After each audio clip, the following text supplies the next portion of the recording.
এখন আমি আলোচনা করতে চলেছি প্রেজেন্ট পারফেক্ট কন্টিনিউয়াস টেন্স।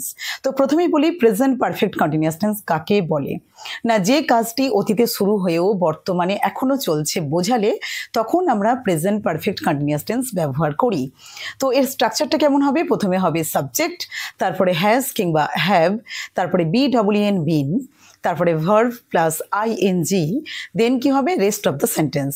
যেমন ধরো আমি 2 ঘন্টা ধরে পড়ছি, তাহলে দেখো অতীতে শুরু হয়েছে, তো 2 ঘন্টা ধরে পড়ছি, এখনও কাজটা চলছে, তো সেই ক্ষেত্রে প্রেজেন্ট পারফেক্ট কন্টিনিউয়াস টেন্স আমরা ব্যবহার করব। তো কি হবে? সেন্টেন্সটা কি হবে? I have been reading for 2 hours. সে সকাল থেকে গান গাইছে। She has been singing since morning. তারা 1 ঘন্টা ধরে ফুটবল খেলছে। They have been playing football for 1 hour. সে 8টা থেকে পড়াশোনা করছে। He has been studying since 8 o'clock।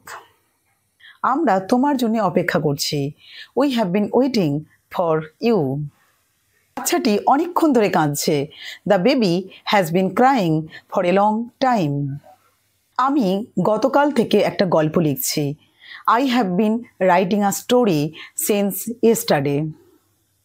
আমরা 3 মাস ধরে ইংরেজি শিখছি। We have been learning English for 3 months.